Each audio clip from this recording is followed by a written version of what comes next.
Beatrix had no bread. Do you know what she said? Let them eat cake. He took the bomb. We're getting screwed, man. Every time we turn around, we're getting screwed. Oh, the revolution's going to be through podcasting for sure. That's the only way we talk. It's the little guys that take the brunt of everything. It's got to stop. Peasants, man. We're just peasants. Every one of us. You watch those old movies, you see the peasants in the background with the kings and queens walking around. We're those people. We're those people.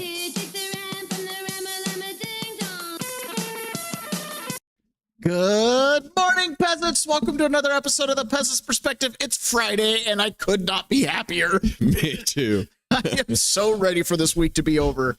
I am exhausted. It's been one of those weeks, man. Last night, well, this morning, like couple hours ago, at 3 a.m. when I woke up because my 7-year-old was climbing in and out of bed, and the dog, I have a dog that we cannot get to stop from sleeping on the bed with us. Okay? Like she's just, I don't know, man. And she's a weird dog because she sleeps under the covers.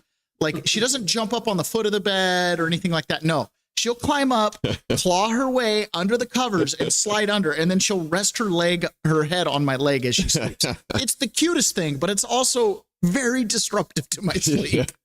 Anyways, I am so ready to just sleep tonight. John Atakis, good morning. Carlitz, Grand Rising, of course, Peasant's Perspective. That's you, Ron. Happy Friday. Shantini, good morning, all. Carlito and Tiffany, howdy do Crater Earthers. Douglas Wyatt, good morning, peasants. Welcome. So glad to have you guys here. And I know why you all came. You're all here for the simultaneous sip.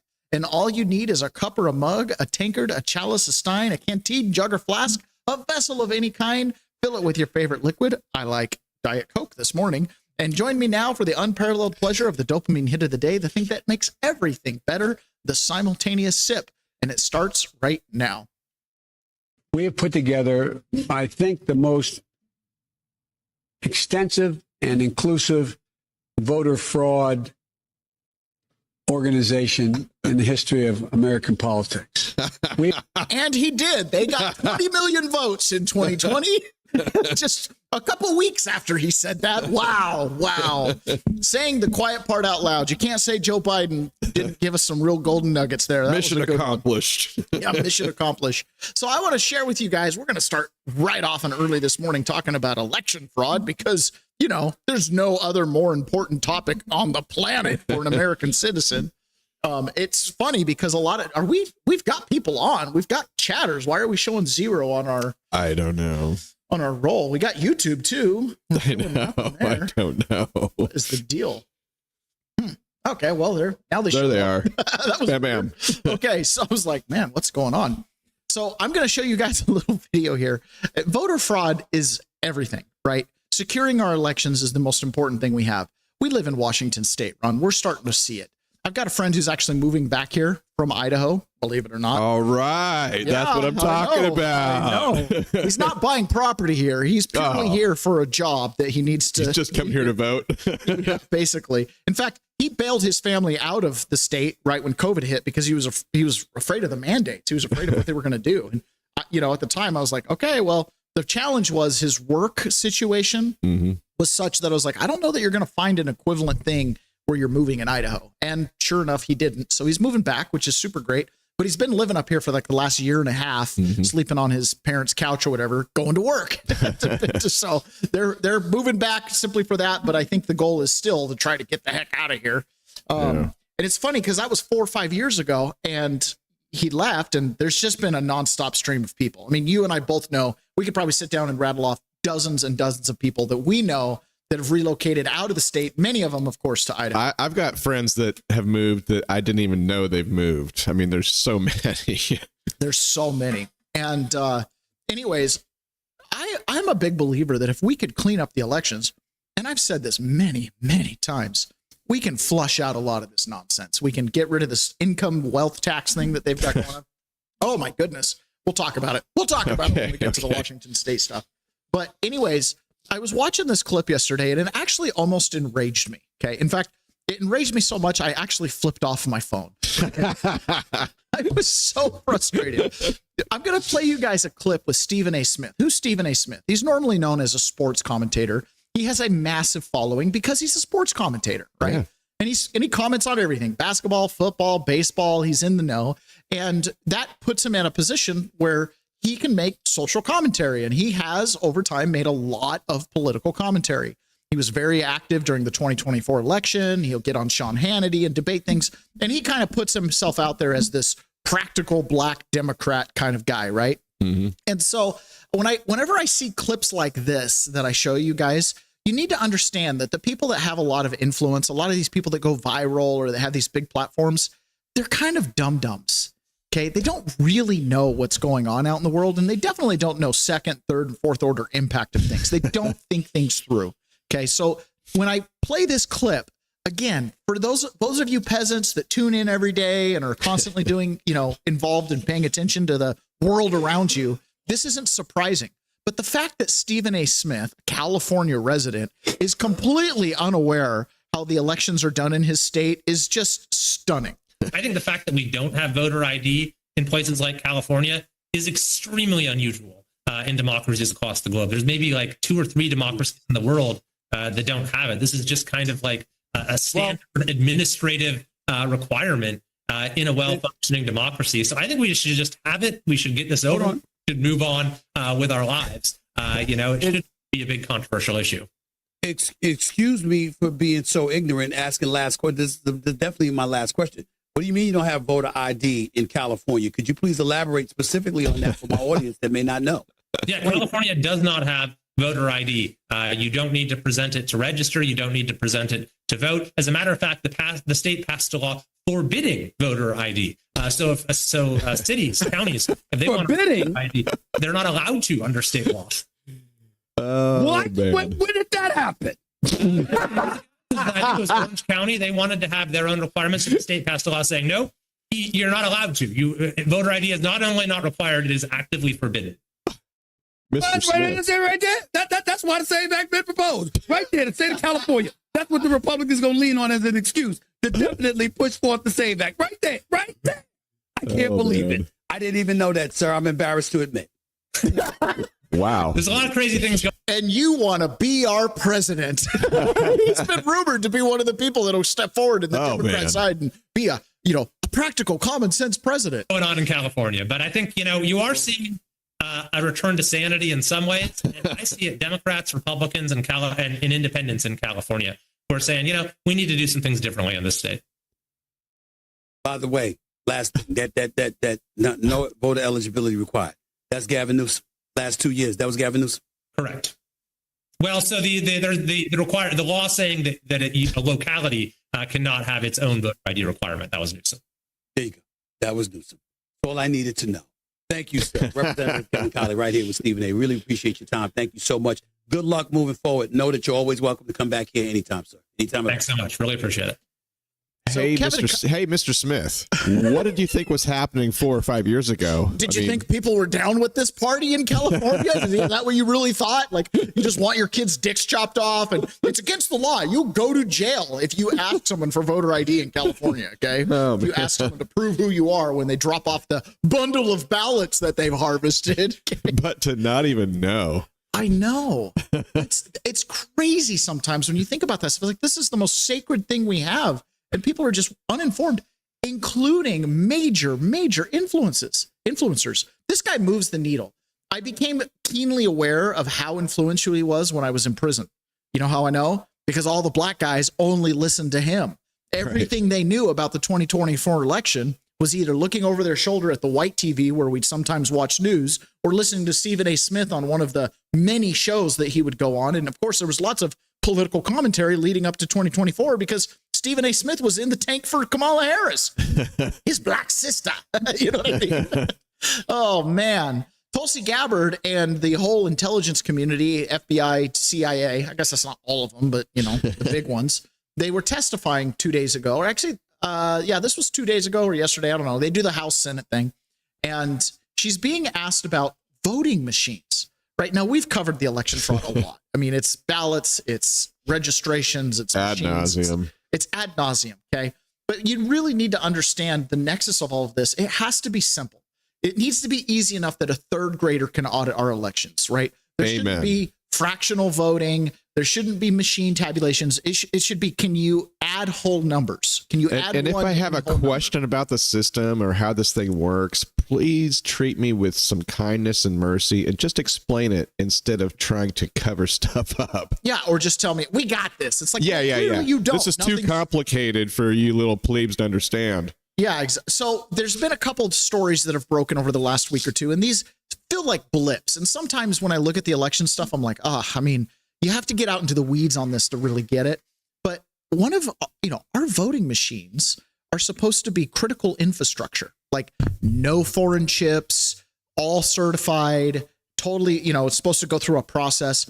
So they busted they found some emails where some people were smuggling a Dominion voting tablet, one of these tablets that does like the control stuff, through Singapore, trying to get it through customs into the United States. So there's this list of this email exchange where they're talking about how to get this thing out of China into Singapore, into the United States.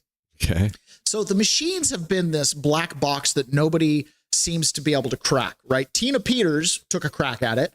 She got the forensic image of it. And that was what proved that, hey, they came in and wiped these machines. And there's like, she's in jail. There's these and she's in jail. Exactly. Now, apparently they got 5 other sets of machines in the process of doing this. Tina Peters got caught. Okay. And the state put her in jail. But one of the other places where they grabbed machines was down in Puerto Rico, kind of off the radar. Right. Huh.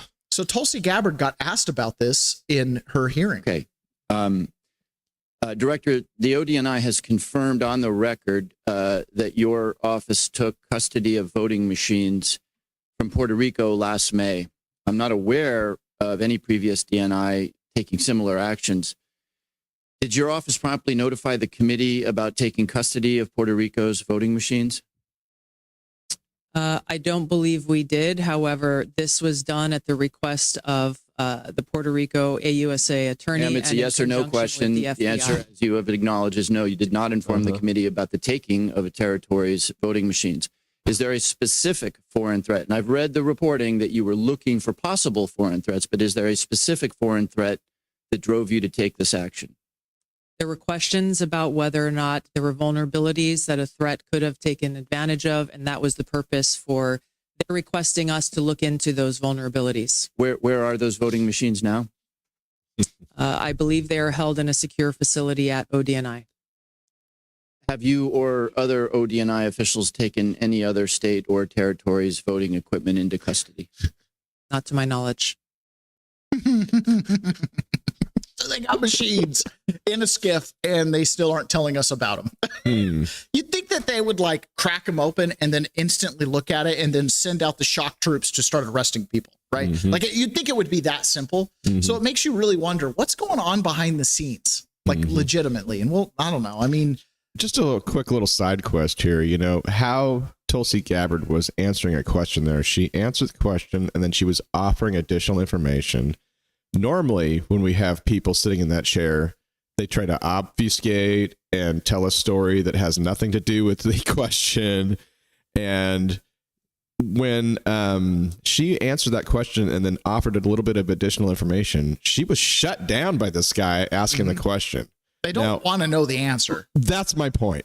They never really want to know the answers or the additional information. They just want the hot bite answer to the dumb ass question that they asked. And these guys are doing narrative projection. Exactly. So when they start offering additional information and it's like, oh, this is steering us in a direction that might lead towards truth. Got to shut that shit down. That's exactly right. Because the headline they want is Tulsi Gabbard has stolen machines. They're going to steal the 2026 election of a sovereign nation. Machines. Yeah. And so they just need her to admit that they have the machines and then, oh yeah, I don't want to know any details or, you know what I mean? Yes, you're absolutely correct. And again, it all comes down to narrative. Chuck Schumer up in New York held a rally because, no more Jim Crow 2.0. Also, hold on. Also, these machines that they've intercepted and they have hidden somewhere, this guy doesn't know where they are. And he wants to know so that they can find them and get rid of them, but they can't ask anybody privately. So they ask them openly. Yes. Okay, here you go. Yeah, clearly. So Chuck Schumer had a rally, and man, yeah, Carlite says, finally fix Puerto Rico. Yes. Yes. Madi Ezel, hello to both of you. What's the fix? What are you talking about? Yeah, it's the fix. Puerto Rico's great. Pray the Rosary Daily. Happy Friday. Welcome. So Chuck Schumer had a rally yesterday because he's trying to gen up some support to go against the Save America Act. So let's look at some of these signs here. Equality includes right to vote. Let the people vote. Protect voting rights. Okay. Yeah. All right. I agree Super with based. all of that. Here's Chuck Schumer. We will not let this evil legislation pass. No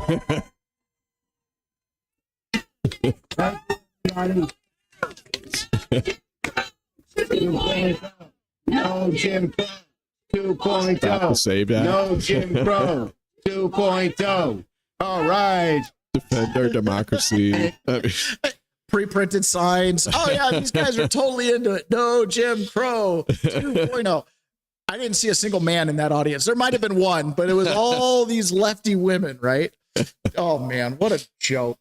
So Melissa Slotkin, she's another one of these people, ex-CIA agent, and she's from Michigan. And we've kind of been toying around with this chart here that we keep pulling up where it's got the voter registration and stuff like that. It reveals some pretty interesting information. Well, what?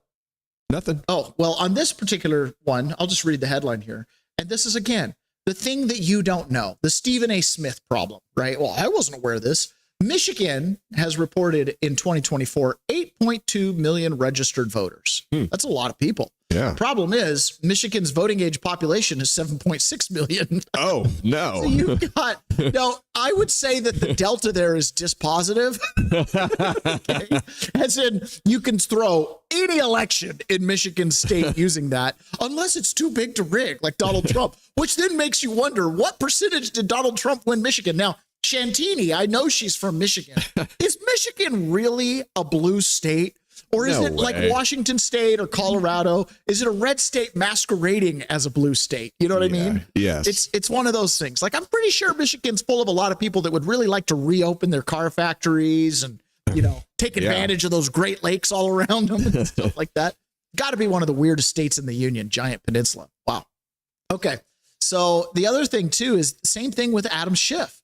So Adam Schiff's got this deal going on, too. California reported 26.9 million registered voters in 2022. The problem is California's voting age population is only 26 million in 2022. So you have another one of these deals where you've got a complete, your universe of ballots is larger than your universe of voters. James O'Keefe, as well as other citizen journalists, have been going around California specifically down to Skid Row. Okay. And they've been going down to Skid Row and they've been finding open air voter fraud, okay, generally cycled around the voter registration.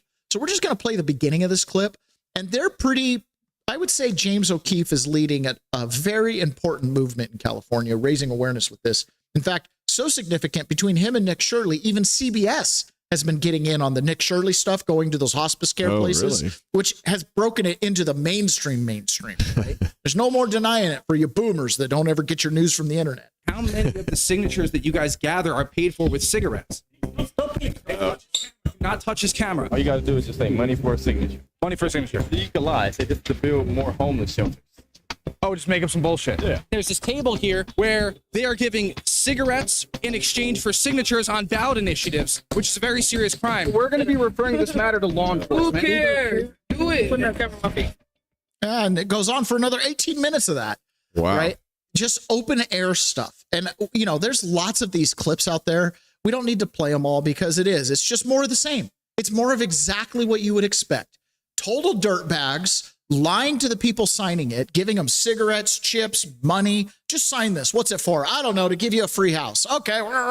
Registered to vote, registered for an initiative. I mean, this is how they beat propositions, and this is how they manufacture plausible believability and consent. Look at all the signatures we gathered. It's so interesting to me. Like, was it Prop 9 a handful of years ago that the Mormon Church got involved with and got a lot of heat because they were kind of like, hey, you know, I think it was 8, but whatever. Was it Prop 8? Yeah. And which is so sad, but they worked their butts off to get signatures, not just the Mormon Church, but everybody. Like, I mean, it was an all hands on deck, and they got the signatures, and then they went through and they tried to like say, well, these signatures aren't valid. These aren't real. None of those signatures there are real. You know what I mean? Those people aren't even knowing what they're signing. James O'Keefe was on with Benny Johnson, and there's a lot of doomers out there. And I'll tell you, honestly, I mean, I take the Hopium shot pretty hardcore on Wednesdays. Gets me through the week. It's like maybe this week. In fact, I said this morning driving into the gym with my wife, I said, it's Friday. You know what would be really great today is if today there were some high level arrests. Like, it's Friday. They've spent 72 hours in jail, see the magistrate on Monday. Like, today's the day. She goes, oh, is there anything going on? No. I have no evidence anything's going to be different today. But I got to keep that Hopium high going. I'm still running on my Hopium injection from Wednesday. You know what I mean? Like, hopefully. So Shantini says Michigan definitely a red state. I believe it. I believe we could easily have a Reagan landslide Mondale in the next election. Oh, that's just your your virtue coloring here. It's just your virtue, maybe. So James O'Keefe was on with Benny Johnson, and he said there's going to be arrests, but the way we're going to get those arrests isn't the way we've sat on before, where we hope they do it on their own. He's saying, no, we're going to force the issue. Now, I'm doing something new here, Benny. I've never done this before. We're calling it the Justice League, like the Journalism Justice League. They don't work for me, and I don't work for them. We're going to be launching a video each day, every day, showing this exact same thing until somebody is arrested. That's today, tomorrow, Friday, Saturday, Sunday, Monday, Tuesday, Wednesday, Thursday, Friday. I'm going to release one video a day showing an illegal federal and state crime until somebody gets arrested. And because I know what your audience, I can't see the comments right now, but I know what they're all thinking. No one's going to be held accountable. No. Someone will be held accountable. And let me tell you something. If you keep, pardon me for being direct, bitching and whining that nobody's held accountable, then nobody will be held accountable. But if you make it happen, if you go out in the field like Benny did and Anthony Rubin did and Cam Higbee did and James O'Keefe did, and you go to you can go to Skid Row, you know how to use your phone. They're doing it in broad daylight, Benny. They're not even hiding this. Do you know that? Go out there and capture it on video. We're calling it the Justice League. I think the future is not in organizations and institutions. I think it's an individual citizen journalist like Nick, like Cam Higbee, out there on their own. That's the future of journalism, not in organizational newsrooms, because they just won't do the work. So at 1:00, Anthony Rubin is going to release another videotape. And I am confident that people are going to get prosecuted. I'm confident. I used to say it quite often in the first season, back 5 years ago, put their shame in their faces. And this is exactly what it is, right? Obviously, they're not going to do the research. They're not going to do the legwork.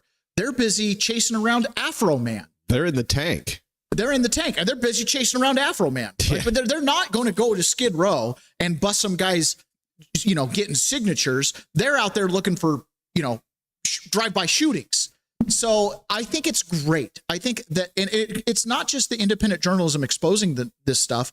It's guys like us who try to cut through the narratives, who try to just get as much information as you can, because we're only as good as the information we have. Imagine how effective Stephen A. Smith would be at, pushing the Save America Act, totally common sense, if he had known that California went the opposite direction and banned voter ID, right? What if he actually knew that when he's buddying up with his liberal Hollywood buddies, that it's an entire manufactured thing? Well, after his little interview with that House of Representative member, who, by the way, the reason he was on there was because he left the Republican Party to become independent because of California's redistricting. He doesn't think he can win as a Republican in his district, so he's gone independent to try to do the whole purple thing, right? So it's like, and so when he goes on to Stephen A. Smith's show, it's like, why'd you do that?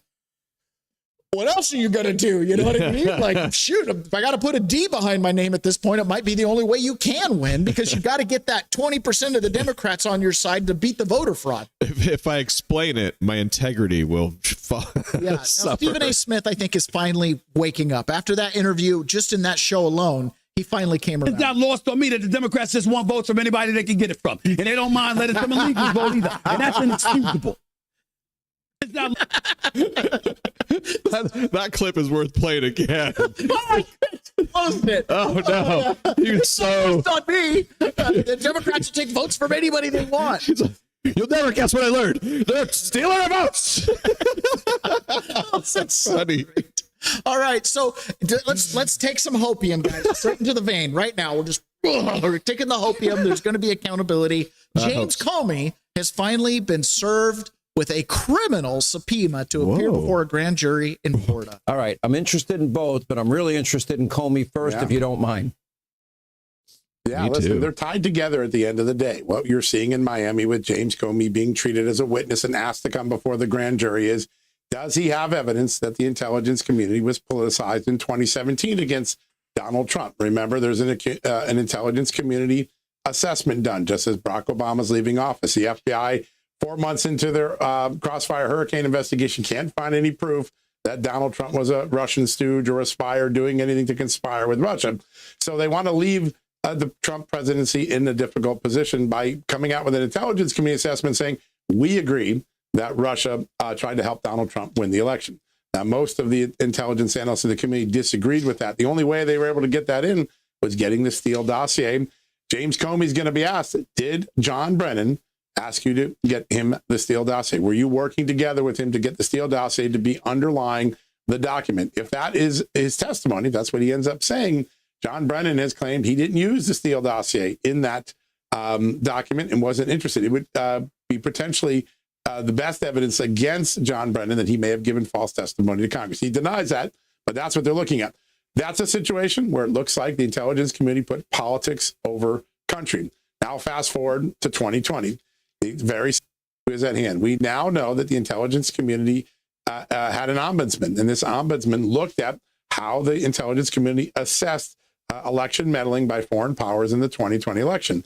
And what they found was that Russia and China did about the same amount of meddling in the 2020 election, but that the intelligence community decided to double down on Russia, i.e. the Trump narrative, and underplay and belittle the same evidence that showed that China was beginning to take active measures, like hacking in and getting data from our voter registration databases, doing some early influence campaigns, maybe sending some driver's licenses that could be used to file fake ballot registrations. What the ombudsman concluded was that political bias led the intelligence analysts to downplay and hide the China intelligence from the country, from the Congress, and possibly from the president. And specifically, the reason they knew of the bias is that their own communication said, I don't want to help that vulgarian in the Oval Office. That was one of the analysts' communications to his fellow colleagues, clearly showing that they were willing to put politics over the intelligence interests of a president, a commander-in-chief, and a country. Both of these cases are really symbolic of the concern that our intelligence community became weaponized and politicized in that period from Obama to Biden.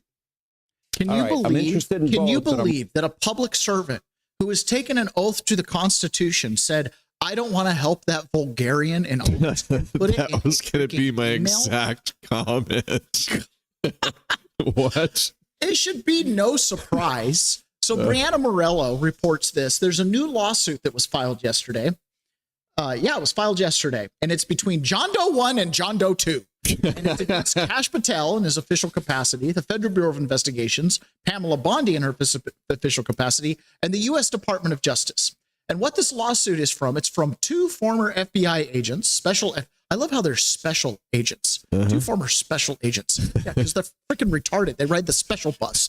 Okay. So two former special agents filed a lawsuit against FBI Director Kash Patel in federal court after being fired for their involvement in Arctic frost. Arctic frost is the completely unconstitutional in every possible imagination surveillance deal they had going on, where they went after senators and congressmen and they breached attorney-client privilege. They recorded a phone call with Susie Wiles and her attorney. Just an absolute disgusting, ginormous scandal that we have barely crested the top of. Well, they got fired because of their involvement in there. And they say, the agents say their termination violated their rights to free speech. Oh, I'm sorry. Did you have free speech rights, getting warrants and FISA warrants and stuff? Because, you just wanted to use your job. This isn't like the auto parts store where you can put a campaign sign in the window, okay? You don't have free speech when you're on the clock working for the federal government. I'm sorry. Especially when you have investigative and prosecutorial ability. Absolutely not. Violated their free speech and due process. They received no hearing. Okay, well, you got fired. No investigation. Well, the Arctic Frost was the investigation and you boofed up, and no claims of poor performance. Well, you might have done a wonderful job violating everybody's civil rights. Okay, it's pretty prima facie. If you touch that, you got to go. Here's another example to help people understand. Let's say you're in the Army and your sergeant gives him orders, and you decide you want to exercise your free speech. Good luck with that one. Straight to the brig. They allege the firings came after public pressure from Trump and his supporters, who called the agents like them corrupt actors and total scum. Okay, I'm down. Both agents have had trouble finding new jobs because the termination letters bar them from executive branch work. You wanted to go back into government? Boo-hoo. Boo-hoo. Right? The agents are asking the court to reinstate them. No. Yeah. So the president has plenary powers to fire anybody he wants in the executive branch. Unless, of course, you can get a judge to hire you and install you in the executive branch, and then you're untouchable. Guess what, dudes? We have 300 million more people to choose from. We're going to pick a couple of new freshies. And you can go flip burgers at McDonald's like the people that you spied on and destroyed your lives, like the Michael Capotos, the Pages, the Taylor John Attackuses. You freaking idiot. It's not like a bunch of people with legal degrees aren't flipping burgers already. Just go join your friends. I have no sympathy for these people. Okay. I have no sympathy for them. My life was derailed. I'm a happy warrior. Okay. I endured it. Fine. We're here. We're talking. Okay. But the threat's not over. I'm still on their lists. I'm still forever branded a terrorist by half of the country. Okay. I have no sympathy if the FBI agents that were involved in arresting me lose their jobs and have to go work in the private sector. Start a podcast, bro. It's great. You can make $200 a month putting 40 hours of content in. Go for it. You know, you'll never dance harder for your dinner than what you put me through. Okay. People have no idea the schedule I keep and the stuff I do just to keep the lights on at my house because of assholes like John Delgado. Nice as he might be, you could have just told your boss, no, I quit. Right. And all these other FBI agents and Caitlin Clammett. Hey, we'd be on your side if you did that. Huh? We'd be on your side if you did that. Yeah, Caitlin Clammett, you can suck it. All the prosecutors, Ashley Akers, you're a devil praying mantis demonic woman. Okay, you're evil people, and you don't deserve to work in government and take a paycheck. I'm sorry. You violated our rights. You lied when you have ethical standards. You're the one that took an oath, not me. Right? I can do whatever I want. I'm just an idiot private citizen. You're supposed to be the best of the best, and you're the worst of the worst. And you know it. You know it. I have no sympathy for them being fired. No. In fact, I would have no sympathy if Barack Obama himself got arrested in all of this. Oh, yay. So Andrew Weissman, Mueller's lieutenant, who basically ran the completely messed up Russiagate Mueller inspection, special counsel Mueller, while he was literally losing his mind with dementia. You had the person we're going to hear from out there advancing this conspiracy. And he's very worried that them coming after Comey and subpoenaing Comey is ultimately to get to Barack Obama. The piece that's important for people to understand is that this is not a secret effort that we're talking about. This is something that Trump allies talk about in public. Here is an advisor of the White House named Mike Davis talking about what his buddy, Mr. Quinones, is up to. my good friend Jason Redding Quinones in the Southern District of Florida and Miami.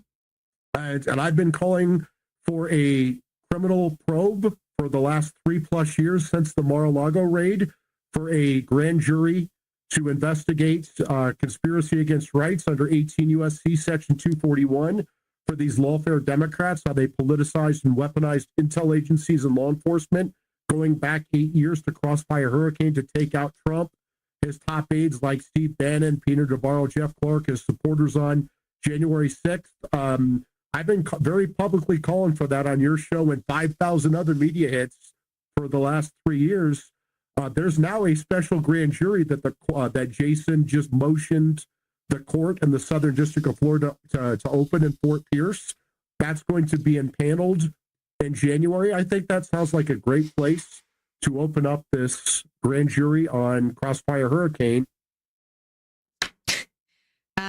So that's the plan. Caroline Leavitt also took to the podium of the White House briefing room over the summer and described former President Barack Obama as being very much in their sights as part of this investigation. Andrew Weissman, your thoughts? Well, one really quick thing, just to correct one minor point, which is that John Durham, everything you said about John Durham's investigation is correct, other than he did have 3 prosecutions, one of which was a guilty plea. The 2 that went to trial were acquittals. I just wanted to point that out as a minor correction. Thank you. So the one was a guilty plea. I want to clarify this because we want to get the context, because these guys downplay this. One was Kevin Kleinsmith, who is the one who altered an email when the CIA confirmed that Carter Page was an intelligence asset. Carter Page had a 20-year history of going overseas, talking to Russians and others, coming home and debriefing the CIA. Okay, he was one of their assets. And the CIA confirmed he's one of ours. That's why he's talking to Russians. But they used Carter Page to get a FISA warrant, and based on the 2-hop rule, that allowed them to spy on everyone Carter Page talked to, as in someone in Trump's campaign who talked to Trump's campaign manager who talked to Trump. So through Carter Page, they were able to spy on Donald Trump using what's called the 2-hop rule. You can spy on the person of the person who's talking to the person you're talking to. All right. He doctored an email where the CIA said he is one of ours, and he inserted the word not. He added the word not. And that was what they took to the FISA court to get the warrant. Okay. This is treason. He got charged with a misdemeanor, took a guilty plea, got no prison, got probation, unsupervised, which basically means come back in a year and this is over. You're never going to talk to anybody again. Keep your nose clean. That's all they're saying. The same thing Ray Epps got. 1 year, keep your nose clean. Okay.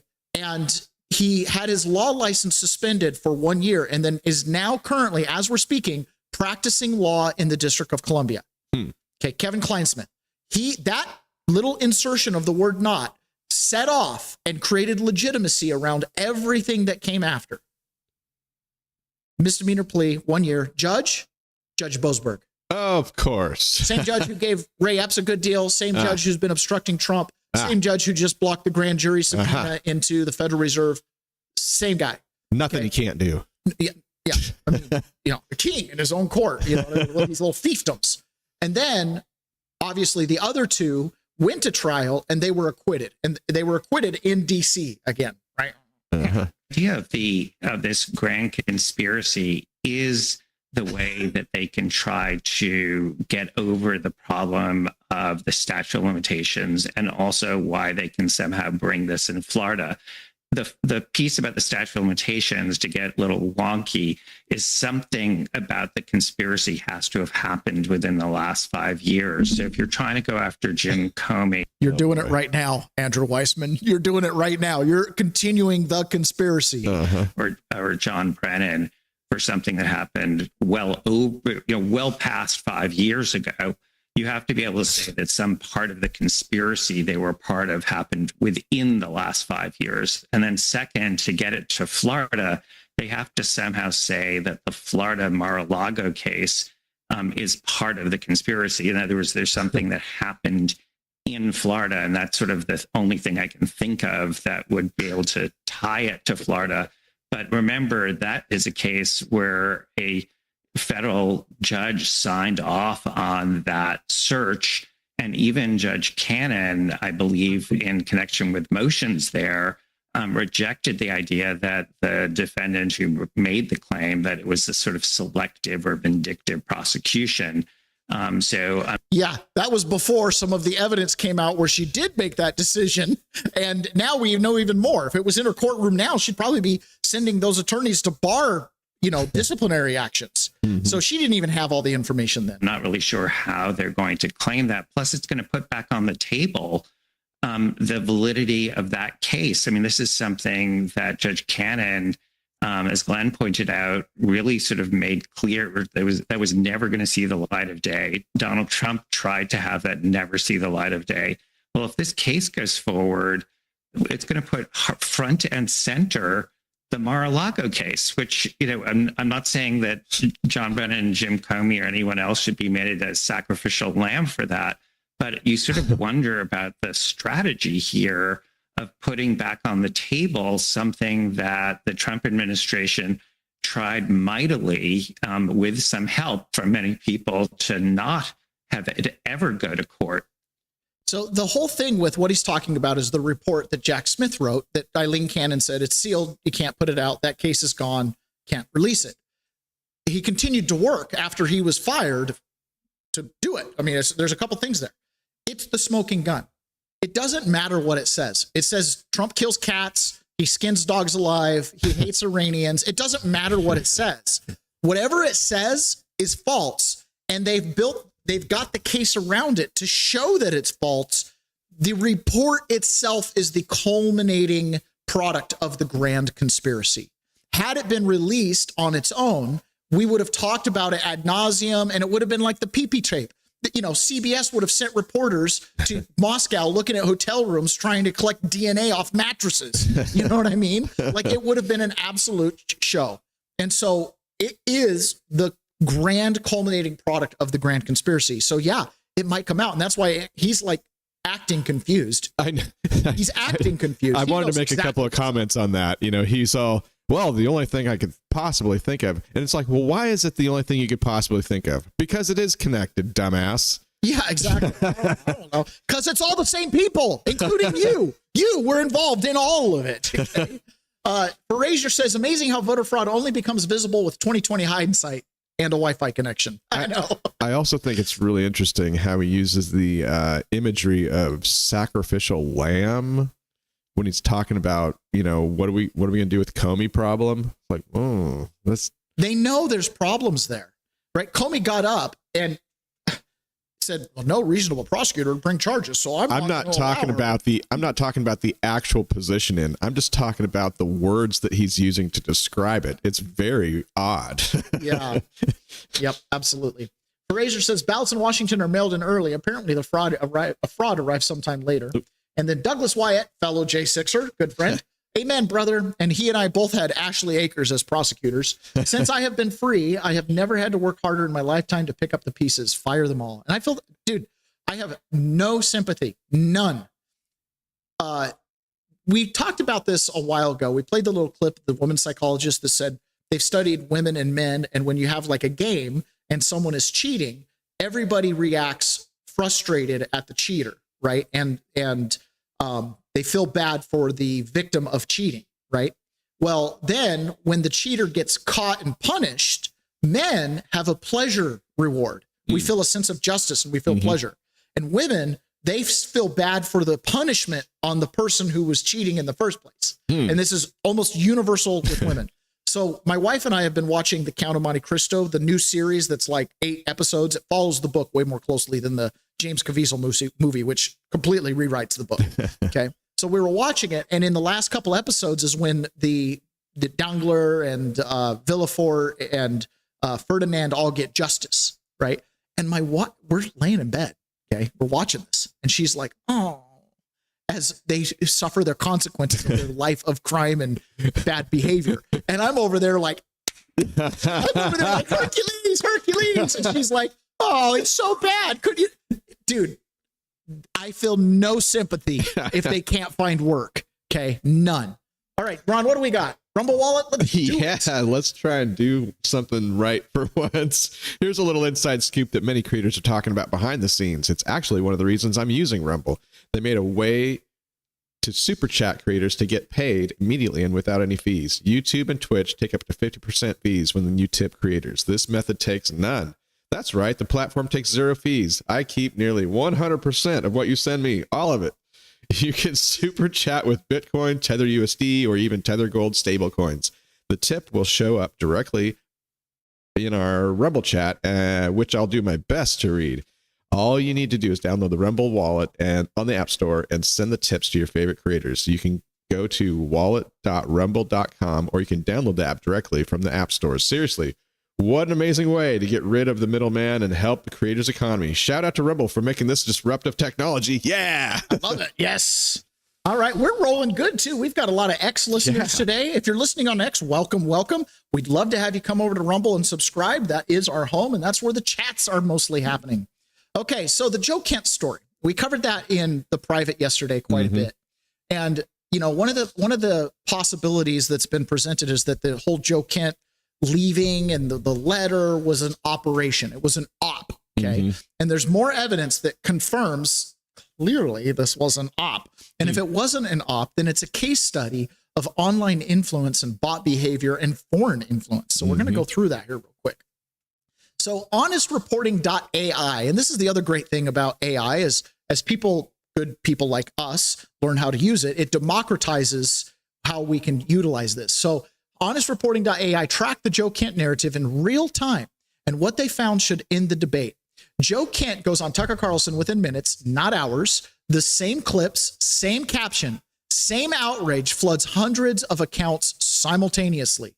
Honestreporting.ai labs tracked every amplification in real time, and the data is damning. The trigger quote, "The Israelis drove the decision." That's the phrase they wanted to push. That's the narrative they want out there.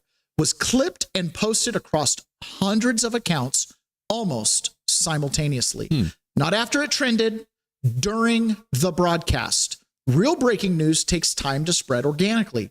This had a running start. Who amplified it? Let's look at the coalition. Russia State TV, RT News. Iranian state media through Hispan TV. Hamas-aligned Quids News Network. Turkish state broadcasters, TRT. And Sputnik Brazil. And simultaneously, Jackson Hinkle, Candace Owens, Marjorie Taylor Greene, and Max Blumenthal, Joe Kent's wife's employer, who has contracts with most of these groups, Russia, Iran, Hamas, and MAGA dissidents, all posting the same message at the same time. When does that happen naturally? It doesn't. The charts tell the story precisely. Within 2 to 4 hours of the Tucker broadcast, tracked amplification events spiked to 30, dominated by MAGA dissidents, amplifiers, and pro-Palestinian Islamists networking in parallel. The second chart, which we'll show in a moment, shows how the narrative traveled from what Kent actually said, and by the time the amplification cycle was complete, the message had escalated from Kent's original claim all the way to Israel controls America, and approximately 85 to 90% departure from the source material. That is not interpretation, that's narrative laundering. The rollout wasn't spontaneous. Kent resigned, Tucker booked him within hours. Real whistleblowers are chaotic. They call journalists from parking lots. They don't have a media tour lined up before the ink dries on their resignation letter. And here's what got buried in all of it. From 2020 to 2024, Joe Kent publicly and repeatedly called for destroying Iran's nuclear and ballistic capabilities. That record was almost completely absent from the amplified conversation. Narrative laundering doesn't only determine what to amplify, it determines what to erase. The FBI was already investigating Kent. He resigned to control the narrative. The speed, the uniformity, and the foreign state amplification are not organic. This was coordinated information operation, and the people pushing it include both foreign adversaries and Americans who should know better. Russia, Iran, Hamas, and American dissidents all pushing the same message at the same time. It's no coincidence. So here's the chart. So the red is foreign state media, RT, Hispan, and Sputnik. And as you can see, boom, that's where it starts. Then you've got the MAGA dissidents who jump in. And then the foreign stuff drops off a little bit. The MAGA dissidents kick in. And then the pro-Palestinian Islamic efforts join in. And then you have counter messengers, right? This is the truth people who are putting out all the clips of Joe Kent saying, bomb Iran, and all his media posts. Then you've got foreign influence grows. The MAGA dissident amplifies. Now, again, the MAGA dissidents, a lot of them are big media names, the Candace Owens, the Tucker Carlsons, right?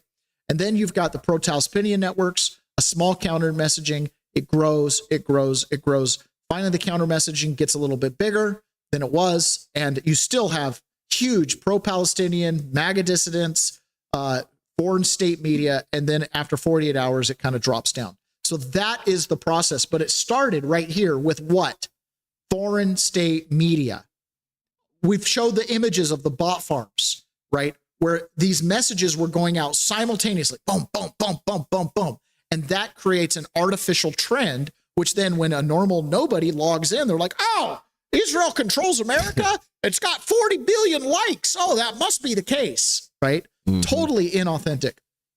Here you've got the connections here, the shared amplified message, the MAGA isolations like Kanoka the Great, Daily Caller, Hard Left, Gray Zone, Hinkle, and Blumenthal, MAGA dissidents, MTG, Candace Owens, anti-war populists across the left and right, all sharing the same message as Kashmir networks out of Pakistan that are anti-Israel, the Quids Pal Media, which is Hamas-aligned, Hispanic TV, IRGC, which is Iran and its victim framing, and then RT Sputnik, Russia, which is just an anti-US wedge. They're gonna do anything to sow chaos. That's what they do. So there you go, shared message. So you kind of know you're on the wrong side of the story when I'm a MAGA dissident and I'm America first and I align with Kashmir networks. That's the problem. That's narrative laundering. And of course, the study goes in, there's a whole thread on this and how it works. But at the end of the day, the biggest thing is this. Joe Kent's ultimate message, the one we played, where he goes, Iran wasn't trying to get a nuclear weapon. They just wanted to not say they weren't trying to get one because then they'd get the Gaddafi treatment. And they didn't want to say they were trying to get one because then they'd get the Saddam treatment. So they just wanted to live in that little middle ground. So here is the president of the Iranian parliament, or, he's like their Thun, he's their top parliament legislator guy. And he's doing a little interview here. And this is in Arabic. So Ron, go ahead and mute it. I can read it. Okay, it says, when we first entered nuclear activities, our real goal was to build a bomb. No point denying it. You mean your goal was really to make a bomb? Yes, 100%. Whose goal? Certain individuals, the whole system, everyone who started this, their real goal was to build a bomb. We had started it and we wanted to go all the way. If we could keep it a secret and test the bomb, if we could keep it a secret to test the bomb and test the bomb, it would be over, just like Pakistan. Once you got it, you got it. Once we began, we had to finish it. What you're saying is we never had heard such things officially before. Won't what you're saying affect the negotiations? No one pays attention to what I say. Foreigners will eventually find out anyways. That's it. Joe you can't get a better source than that. Nobody cares what I'm saying, but yeah, no, we want a bomb and we want to get one and we want to do the Pakistan thing. We want to get it in secret. And once you have it, you can't stop it. You know what I mean? You have it. If you try to take it from us, we'll use it. That's the whole reason why Iran couldn't have a bomb. So Joe Kent coming out and saying, oh, it's the middle ground. There was no imminent threat. Anybody who's trying to get a nuclear bomb is an imminent threat. Their heart isn't in the right place. That's what I would say to that one. 1776 live PMA sounds like the left's playbook. Tucker, Fuentes, and the rest. Yeah, I like Tucker Carlson, but a lot of people that were close to him through the Fox years have said he never espoused that stuff, which again, when you're out there in independent media and your numbers are pumping, it's easy to get steered a certain direction because it doesn't matter who you are. If you're not completely fixed in your message and your principles, it's easy to follow the clicks. Mm-hmm. It's one of the reasons, like, yes, I want the show to grow, but we do it irregardless. We do it irregardless because it's not about the numbers. It's about the message. I have to live here. Okay. And I made my bones standing around temporary power poles on construction sites, going in and out of gas stations, pumping diesel. I just $6.34 a gallon for diesel right now. Oh my goodness. Right. I remember on the Obama administration filling up a dump truck with diesel when it was like $4.90 and being like, well, I guess I got to get a mortgage and, so I can fill up the dump truck today. It was insanity. And I would sit around and I would explain to other construction workers how there's a direct line from the president's desk to the gas pump, from the president's desk to your dinner table, that when we're talking about things like energy and food, federal regulations make all the difference in the world. There's a reason why you're eating a bunch of petrochemicals and arsenic in your food. The federal regulations. I'll never forget the Gold Rush, Alaska, where they were doing dredging out in the Arctic, and one of the guys was trying to fill his little kicker motor on his dredge boat with a gas can that had all the stupid, safety valves, and the gas was spilling all over. He's like, "You're stupid, gosh dang federal regulations." That's what's going on. There's a reason why the gas price right now is $6.34 for a gallon of diesel. Obviously, yes, you have the whole Strait of Hormuz thing, and it just goes to show. There's a straight line from the president's desk to your gas tank. However, if you look back in time, again, the mainstream media, they lie to you. There's been a narrative that president has nothing to do with gas. Aware of the horrendousness of this excursion. I just want to point out that there is a vast trove of reporting over the last few years saying that the president shouldn't be responsible for gas prices. When Biden was in office, CNN reported Americans blamed Biden for record prices at the pump. Biden had relatively little control over the prices set primarily by global markets. In 2025, CNN reported gaseline prices are coming down, and President Trump is happy to take credit for that. Wait, hold on. Don't repeat our words back. We don't like that. Nobody likes it. Every other time period, everyone the media tries to say that the president. That's not the question that Lydia asked. Lydia asked, who's responsible for the gas prices going up $1 per gallon in the last 30? Iran is responsible for trying to get a nuclear weapon. That's who's responsible. Can we go with that? Because they told us it was Putin's fault that gas prices were up under Biden.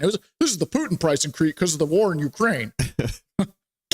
Russia invaded Ukraine. It was all Putin's prices. Iran closed the Strait of Hormuz, but we knew they were going to do that. But I'm saying we decided Russia invaded Ukraine. Everyone was happy to blame Putin. Why can't we blame Sounds like The View. Dude, her show is a train wreck. It is a train wreck. Anytime someone has a counter message or a clarification of fact, whoa, those aren't the facts we're working with. It's the Kamala Harris thing. We all have to be on the same page with the facts. If you had to guess what that was without watching it, you just say, "Oh, that's The View." That's right. But the lighting's not as good. Their color scheme's not nearly as good. So, do you remember that old documentary "Seattle is Dying" that John Curley did? Yes. So it was. No, it's not John Curley. He was a part of it. Or who was it? It was Eric. Eric Johnson. Yes. So Eric he was on the John Curley show. When they made that documentary, Seattle is Dying, it was moving. Right. Yes. And for those of us that live here, we've seen this. When I first moved up here, big city, Seattle, moved from the tiny little town of Boise with its 30-story skyscraper. All of a sudden here, Seattle, it's a metropolitan. Seattle is Dying was a documentary that was done by a local newscaster, just so people are aware. Yes. And it documented the homelessness, the drugs. I mean, the flight of businesses out of Seattle. It was really And at the time, it highlighted all the local politics going on. Yes. Well, when that came out, and I would look at that and I go, that's one of those good truth documentaries. I mean, it was just spot on. Well, apparently, as far as narrative control goes, the city waged war on Eric Johnson. Blew me away. Opposite of journalism. That is the opposite of journalism. Well, there's a reason they have so few subscribers. The city council was so upset and so rocked by your piece. What did they end up doing? Well, they lined up against me. I mean, it was an outrage. The nonprofits were outraged. Seattle University came out with a big statement decrying how unfair I had been. KUOW and the Seattle Times, they all sort of coalesced into this movement to discredit, to suppress, to defeat somehow this idea that I had laid out there. And for a while, I'll tell you, it was rough. The city council took part of the budget, didn't they? And they ended up hiring a PR firm that would help them get things in the paper and how to respond to Seattle's Dying documentary. If I can tell you a little story, so that it's just called Pyramid PR Agency. And I didn't know it, but cities have PR agencies, and somebody sent me, I wish I knew who it was. They sent me the minutes of an emergency meeting that was titled How to Counteract the Seattle is Dying Narrative. And this was with city officials and the PR agency. And they had decided, they had a whole list of things they decided to discredit me, have a bunch of people that are friendly to the city write editorials, almost daily editorials in the paper that the Seattle Times would run, saying, we're not dying, Seattle is thriving, we've got a hold of this problem. So that was weird. And then one day, I was reading an article, it was a puff piece about one of the rare drug addicts who were somehow found a way to get into treatment, and a success story, disregarding the thousands of others who were dying miserable lives. And in a little corner at the story in the Seattle Times, this was a front page story. It said, Project Homelessness, or whatever the series was called, is paid for and reported by, guess who? Pyramid PR. So the city was printing its own PR on the front page of this newspaper of record in Seattle. Blew me away. Opposite of journalism. That is the opposite of journalism. Well, there's a reason they have so few subscribers. That's amazing. But it doesn't matter. It's the paper of record. You can walk in. That's the thing that people don't realize with some of these newspapers. They have so much clout that you can walk them into court and they're kind of taken on their face. In fact, this is the exact strategy that James Comey and Andrew McCabe and Peter Strzok used. They laundered fake news that they fed to the journalists to create the articles, took it back to the court and put it in their FISA application and said, look, these guys have clearly seen something's wrong. We have to go investigate it. That's called laundering. That's information laundering. So the Seattle Times was doing this for the city council. Rather than address actual homelessness, they were creating an entire network to target this guy who all he was doing was exposing what we could all see with our own eyes. When I first moved up here, family would come up to visit, right? We'd have a birthday or we'd have a baby would be born. What are we going to do? Let's go to Seattle. Let's go to Pike's Market. Let's go see the downtown. It's so unique. You know what? There was about 10 years ago, I stopped doing that. I said, let's go west. Let's go to the Hoh Rainforest. Let's go to the Olympic National Park. You know what I mean? I have no interest in going east and driving through Seattle and going to see the freaking bums on the street, the asses hanging out, the smell of urine in Pioneer Park. It's disgusting. I went to New York City, right? I was there for like 3 hours. I met Matt Damon, had pizza with him in a pizza shop. Literally, I've got the pictures. Okay. No, we didn't have pizza together, but I met Matt Damon and have a picture. Literally, like in Brooklyn or wherever. I don't even know where it was. Anyways, I was in there for 3 hours and I only saw 4 people urinating in public. You know, I mean, apparently, usually the average is higher than that. The lady that was walking around with me and going on the subway and stuff, she's like, oh yeah, there's usually a lot more. This is a good day. I was like, it's a good day? Maybe I've gone years without watching other people use the bathroom. Maybe I'm naive, but how many cities do you think need to hire PR firms? What the hell is going on there? And how is that not fascism? Here's the thing. The PR firm, this is also campaign finance fraud. Because if you're on city council and you hire a PR firm to pump what you're doing on the city council, that just bolsters your next campaign, right? Look at the things we've done. With public money. With public money, exactly. It's a complete, you shouldn't, city councils, there should be no PR. That's all campaign oriented. You want to tout how great your success as a city council member has been? Run it through your PAC. And let the policies stand on their own. Huh? And let the policies stand on their own. Jeez. It's if you cleaned up Seattle, every big city in America is a marvel, right? I mean, you see a skyscraper. You're talking about mines in Minnesota. You're talking about glass being built in Louisiana. I mean, the amount of jobs and industry it goes in to create our mega cities is. Well, if you don't have the energy that comes together and coalesces together, you don't have the support that allows something like skyscrapers to even exist. No, but when people come in and they don't recognize that and they dishonor it by allowing people to urinate in the street, litter, all that kind of stuff, it's like you do a disservice to the men and women who put that together, who put their lives, sweat, blood, and tears into everything it took to build that skyscraper. Think about you Nordstrom. allow someone to disrespect our major cities. You're disrespecting the Minnesota coal miner who spends his life in a mine to give you the ore to build the steel beams to build that building. Right. You know what I mean? If we want to talk about make America great again, it's respecting every single person who contributes to it and honoring the work they did. Right? That's the thing. Seattle is dying, and it's a slap in the face to our ancestors. Honor thy father and thy mother, that thy days may be long upon the land. They gave us a city that will stand for hundreds of years. We still revere the cathedrals in Europe that are 1,000 years old, 800 years old. We still travel the roads that Romans were on their hands and knees laying cobblestone. Right? We honor the path they tread, but when we disrespect it like that by letting our cities die over stupid stuff, it's disgusting.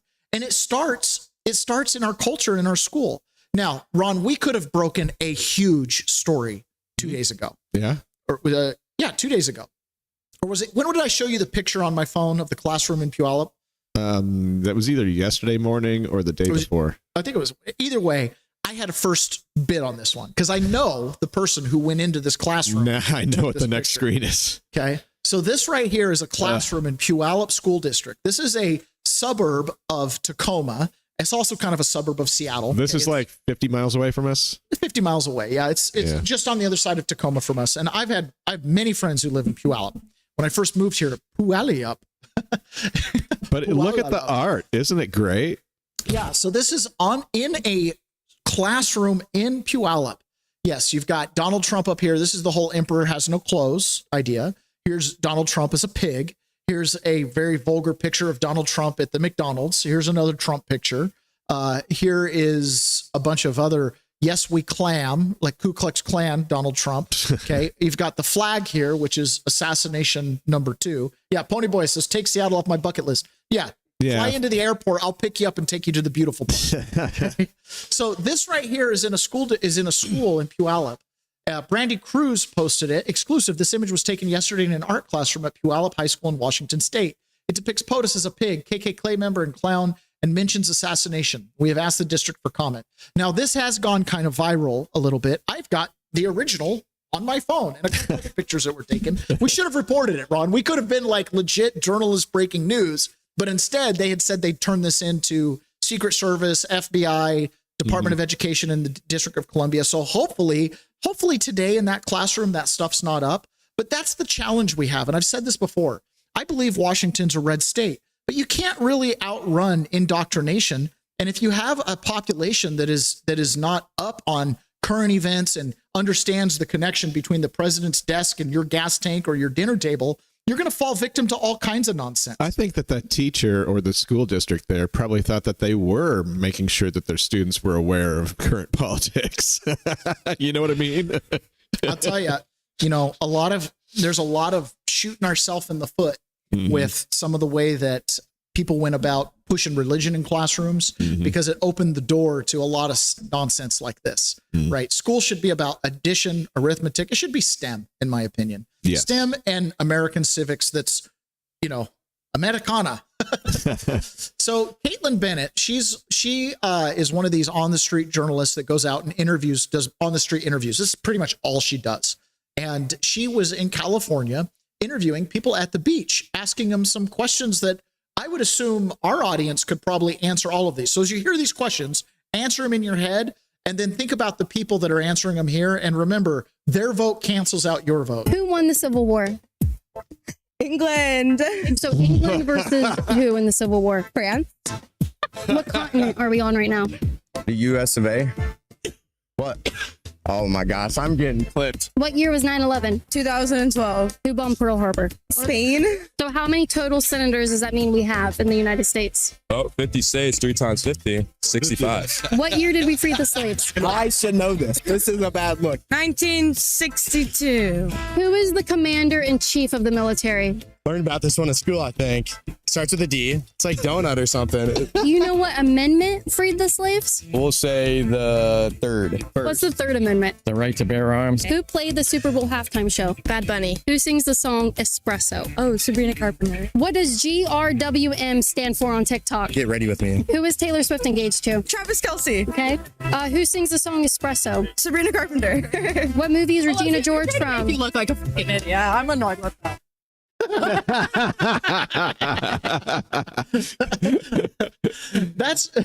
It's the Zoomer Waffens, man. You know what I mean? Like, I keep thinking, so Mandami his wife had to delete one of her social media accounts because she was using the N-word, calling for death of Israelis and all this stuff. And I'm like, I remember that airplane ride where the woman next to me was voted for him and she's Jewish and she opposes the October 7th and the Palestine thing, but she loved Mandami and then she knew Mandami's wife's name. She's such a sweetheart. I'm like, boy. You don't know. Don't put people on a pedestal, folks. Never meet your heroes. They'll call you a nigga. Anyways, I can use the word. I was in prison. I was given permission. Okay. All right. Candace Owens, Ian Carroll, Colin Campbell. These are the MAGA dissidents. Will all be getting and have gotten at this point cease and desist letters from Erica Kirk. So there was a cease and desist letter sent out to them, basically going over a lot of the conspiracies that have been these guys have spread. Now, we haven't covered any of the Erica Kirk controversy since Charlie Kirk died. Yeah, not really. Some of it is absolutely outrageous. I mean, she's involved in the plot to assassinate her husband and all kinds of stuff. I do think that there was a lot of narrative control around Erica Kirk. Yep. There was a lot of covering up her background and kind of where she came from. Remember, she was a beauty pageant champion, right? And or I don't know, champion. She did be involved with an orphanage in Romania that had some issues, you know. But again, is she deeply involved? But there was a lot of fake stuff, like a audio clip that was allegedly her talking about trafficking kids with Epstein. Totally fake, right? But the same people who are looking at this were pushing stuff like that. So they got a cease and desist letter, and hopefully, I hope there's some litigation, you know, because I would like to get to the truth of some of this. The truth is an absolute defense. And I know people like Candace Owens, she'll fight to the death on this one if she's right. So I think a trial would be really nice. I'd love to see a little Afro Man, Erica Kirk style. Okay? Speaking of Afro Man, going back to this, I wanted to point this out. Do you remember that cop that they blamed the miscount of money on because he put it in the evidence room? And then when he gave the money back, the count was off from what he wrote on the bag. Mm-hmm. You know, there's about $400 missing, which, by the way, they never gave him back. They're just like, oh, yeah, it's straight up missing. No, we miscounted. That's their official statement. Okay. So it turns out it was his brother that was the police chief there that had to resign over this nonsense. So there was a little interchange in that trial that I want to highlight because, again, when we're talking about authority figures, okay, you have to be really careful. We live in a world where we can't live without law enforcement, but we can hardly live with them. Okay. If you are innocent, if you have done nothing wrong, the correct response anytime you're in the presence of cops or authority figures is simple. The Supreme Court has advised me that anytime I'm in the presence of authority figures, my rights are in peril and I am to remain silent and not answer questions or provide information in any way. How can we settle this today? Am I free to go? That should be your canned response if you're innocent to anytime you're involved with authority figures, because you never know who you're talking to. Their badge, their rank, their position in the department they're in mean nothing. Because when you understand who they could possibly be and what their agenda is, you have to preserve your rights. Now, if you did something wrong, talk, bury yourself. Okay. But if you're innocent, you shouldn't share information because they'll never be able to produce evidence against you other than your own words that get twisted and used against you later. Mm-hmm. And this is a prime example of, again, right, why you have to have that stance. Because even a family full of cops and a police chief. You have a brother that worked in law enforcement? Yes. Was he the chief of Peoples? He was. Why did he leave? And why does it matter? Your Honor, it has been brought up because one of the images has William Newland. And as you read through the post actually talks about Mr. Newland leaving the police department. So therefore, I am building a foundation to show the truth of what statements are in there. Is that a reference to the plaintiff's picture? It's a reference to one of his exhibits, yes. Give me a second, I'll tell you which exhibit. As long as it refers to that exhibit, I get where you're going, so you can keep going. I'll re-ask the question. Why did your brother leave the People's Police Department? He was charged with some kind of crime through Adams County prosecutor's office. He was subsequently convicted, and he resigned or quit sometime during the process. And it is a fair statement to say it involved minor children? I really don't know anything about the investigation. Right. Your brother, the chief of police, gets nailed for underage sex crimes. I don't know. I'm not very close to him. I mean, we work together. Just what I've seen on Jail Tracker in the past. So you're not close to your brother? I'm not, no. Okay. Are you close to your family then? Yeah, most of my family. Then why not your brother who's in law enforcement? Well, we were both in the Army at the same time, separate parts of the world. We kind of got close again, and then once this, his issues happened, we kind of just drifted apart again. So you drifted apart once he had a criminal problem? Correct. Let's talk about that. Has anybody asked you about that prior to 2022? So keep in mind, his part of the defamation lawsuit is by highlighting this family matter, you brought attention to it and it's defamed me. Now, unfortunately, it was true. Okay? Unfortunately, it was true. And so he's trying to say that all the fallout of that is Afro Man's fault, right? So that's where the attorney's going here. When he was charged? No. No one asked you about your brother? I'm sorry. Like before he was charged and it came out to everybody? No. So no one asked you about your brother being charged with a crime? Yeah, after the fact. I've been asked about. When was the first time you were asked about it then?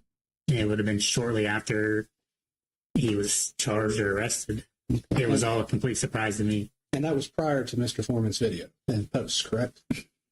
I believe so, yeah. So now you've said people have treated you differently since Mr. Foreman's post. Yes. So people come and ask you about your brother. Did they treat you differently because of that? It was just on a smaller scale. I was asked about it, and then that was it. It wasn't shared, and I wasn't put in music videos and everything else because of that reason. But your brother's criminal charge and everything was in the front page of the local newspaper, correct? Yeah. So everybody in Adams County knew that your brother was charged. Correct. And so did people treat you differently at that time? No. Not at all? No. Why didn't they treat you differently? That'd be a question for them. Okay. Would it be because they knew you? But Steve said he doesn't. The chief of police, okay, had to resign over that.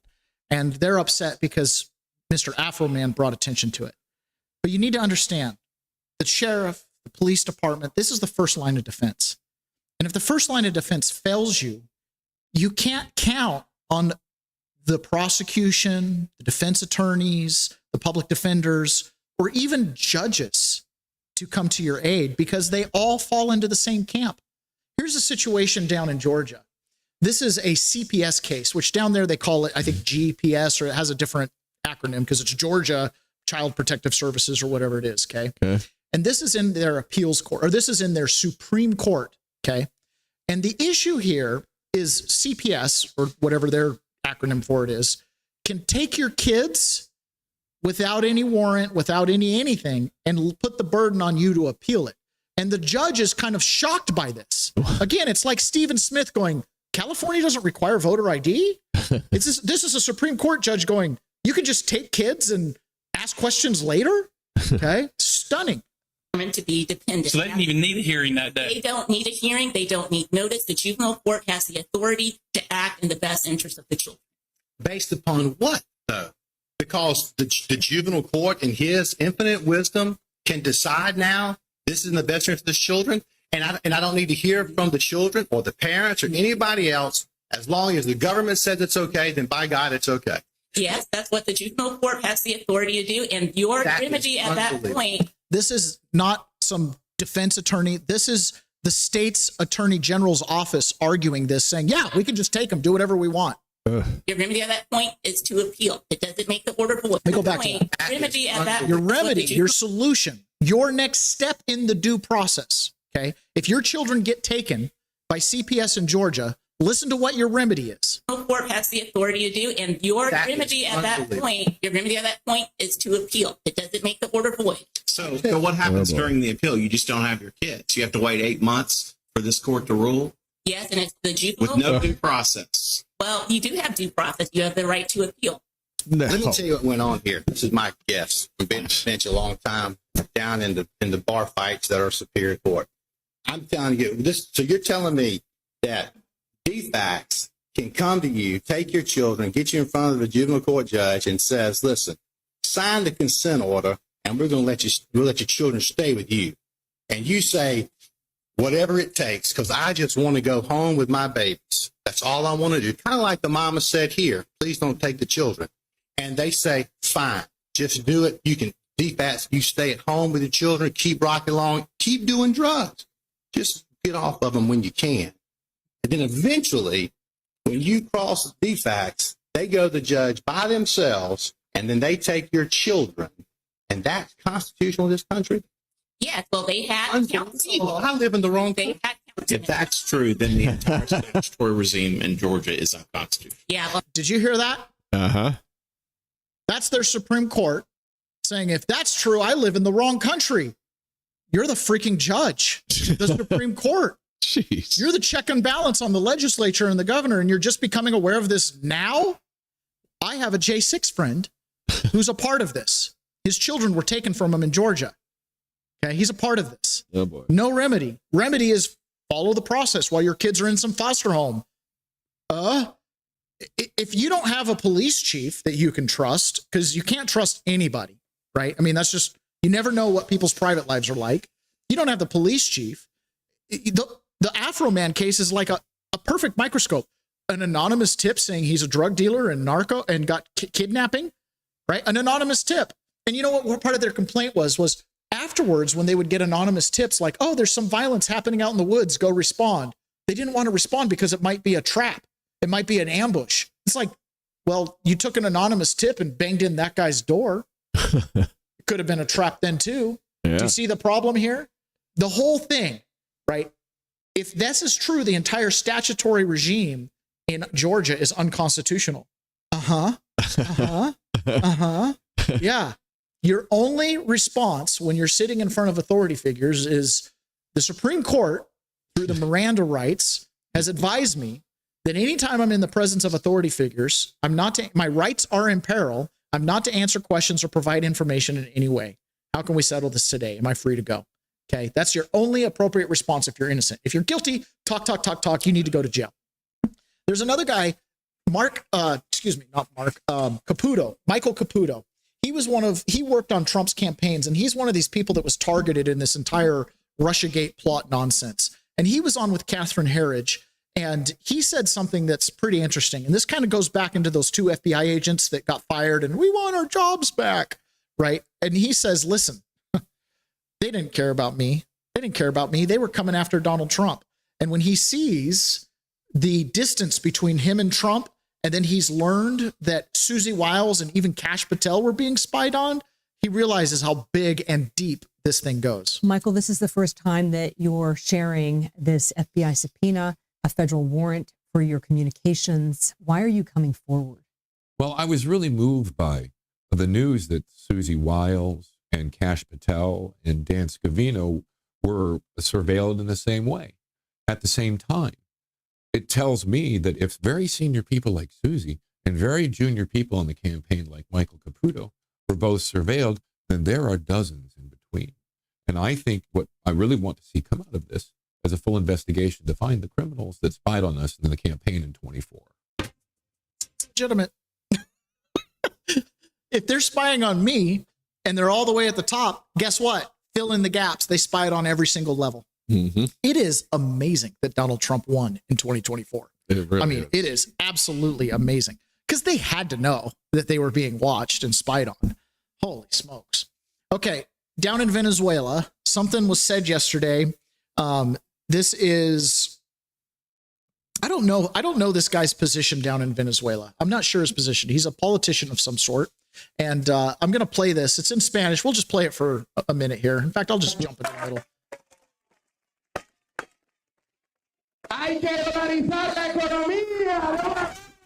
Okay, point is, he's doing a rally and people are clapping. Okay. Only Ponyboy can understand that. So, but this is the quote that's important. Okay, this is Venezuela. Venezuela, the one that Donald Trump tweeted out after they won the World Baseball Championship. He said statehood. The Alcren Lesins Garcia stated, "We love Bolivar." Who's Bolivar? Bolivar is the George Washington of South America, dearly. But we want him in our hearts, not on the bills in our pockets. We want George Washington. We need to dollarize the economy once and for all. That's great news. That's excellent news. Wouldn't that be cool if Venezuela officially went on the dollar and became a state? We'd have like a whole new place to vacation, man. It's awesome. It is absolutely awesome. And also another thing that, you know, when we talk about authority and government, as a peasant, your default position should be don't trust the government, right? The burden, they are guilty until they prove themselves innocent. It should be the opposite from we the people. Scott Adams, rest in peace. Yeah. Scott Adams used to say this all the time. He says, the time of assuming the government is benevolent is over. You must assume they are guilty and then force them to prove their innocence, force them to provide the facts, the data, the studies, the research, et cetera, et cetera. Don't ever take their word for it. Oh, because I said so, because by default, by their position of authority. Go ahead and jump in there. Oh, here we go. Yes, I hit it Coffee just time. right. I hit it just right. Still haven't tried 75 coffee. Now's your shot. The 1775 starter kit just dropped only 1,000 units. You're getting the bold, dark roast that hits hard, the smooth, medium roast, and the Vitality Mushroom coffee for clean energy and laser focus, no crash. All single origin, small batch, toxin free and mold free. Plus, you're also getting a gold spoon clip because freedom isn't scooped with plastic. A frother strong enough to stir up your coffee and your mother-in-law's opinions. And a black 1775 tumbler. $170 worth of coffee and gear, yours for $99. This is for the ones who've been watching 1775 blow up on Rumble, wondering if it's actually worth it. Spoiler, it is. Go to 1775coffee.com/studio and grab your starter kit before they're gone. Bold beans, clean fuel, and a morning routine that stands for something just like Rumble does. Pew. Awesome. Awesome. Okay. So this next little one here, this is Peter McCullough, and he's one of these doctors that really stood out in COVID. He made himself a national name by basically going, well, what does the research say? It looks like COVID's bad. You know what I mean? Seems obvious. And he said that in the face of all the headwinds of his entire profession and his entire industry just rolling over and being like, all vaccines good, give me more, right? And he was smart enough to have that peasant's perspective. Hey, let me verify the information myself. Let me look at the facts myself and develop my own opinion. I'm an expert. I'm an authority. And I got to tell you something, right? One of the things I learned in college when it comes to politics and religion, I was sitting with a professor that was one of my political science professors, and he was also a religion professor. And he said, you know, you really picked the wrong major. And he goes, because the one thing about politics and religion is everybody's entitled to an opinion. Okay? Everybody is an expert on politics and religion. So never, ever doubt your own opinion, but always always distrust the authorities and put the burden on them to prove themselves. And what's happened with COVID is as that burden, and people have continued to push this, we've learned more and more that the COVID vaccine itself, the MMR vaccine, did an incredible amount of damage. So this is Peter McCullough talking about that. As a doctor, I have never seen something so injurious to the human body. It invades the brain. It invades the heart. It causes brain and heart damage. It invades the bone marrow. It stimulates antibodies to actually start to attack our own platelets and our other cells in our body. It causes blood clotting and damage to blood vessels like we've never seen. Data from University of Pittsburgh suggesting it causes cancer. Since when do we have a protein that actually injures the brain, injures the heart, the bone marrow, the immune system, causes blood clotting, and potentially causes cancer in a single protein? It's a weapon. In fact, there are 3 papers, one by Farkas, published in Military Medicine, and 2 by Yen, published in preprint. They've actually concluded it is a bioweapon. It is a bioweapon. According to strict military criteria, it's a bioweapon. It's a bioweapon by the people who want to depopulate the planet. You know, this is not my problem because I'm married, but if you were younger and looking to, maybe get married and start a family, are you going to ask your future spouse if they've had the jab? That's been a thing. That's been a thing. Wow. Yeah, that's been a thing. In fact, some dating apps would have a box you could check. I was just thinking that if you were vaccinated. I was thinking that, like, filter. Yeah, this was years ago, right? But it was making rounds. Like, people had on their dating apps, just vaxxed, and then the next picture would be them in a hospital bed. You know what I mean? Having myocarditis, pericarditis, and it was like, well, there you go. But you would brag about having taken it, right? You're a team player. You're following the narrative. You're doing it because everybody's doing it. Right. And it literally became a thing. And people would go the opposite. They'd look for people that weren't vaxxed. You know what I mean? You can never forget this. It doesn't matter who's in the position of authority. You have to question when you see these big mass narratives. When it's too important to question, that's when you have to start asking questions. You know what I mean? There are no trust me's anymore, right? You just have to doesn't work for me. Okay. It doesn't work for me. You need to explain yourself. If I believe, right, I'll act out my beliefs. If you explain something to me and I get it, I'm all in. Like, it's kind of like the election fraud. I'll go to prison over it because I know it happened. I'm not going to deny it. I just can't do it. But you have to have that kind of resolute ability, because everybody from doctors to police officers to judges to politicians, they don't have your best interest in mind all the time. You know what I mean? Here's Lindsey Graham again. This guy controls more PAC money than anybody else. He's a fixture in South Carolina, which is stunning. This is one of his campaign rallies. He's at the Dorchester County GOP, okay, answering questions. And this is back during COVID. Listen to this. If you hadn't had the vaccine, you ought to think about getting it, because if you're my age, I tell you to get it, you ought to think about it. Well, I'm glad I got it. 92% of the people in the hospitals in South Carolina have been vaccinated. Not true. So I'm with you on let's don't mandate. I'm with you that it's probably unconstitutional. But I am not going to legitimize what I think is the truth. The truth is that unvaccinated. You're going to lose my job in 60 days. You got to stop it now. From the U.S. government, the Navy. Yeah, so I'm with you. So I just don't want to. Are you active duty? No, civil service. Well, here's one thing. I'm a veteran. Okay, I'm a veteran too. How many of you have taken measles shots? In the military, they can say you got to get vaccinated. I think that's a dumb idea. You know why? We shouldn't be driving people away from serving.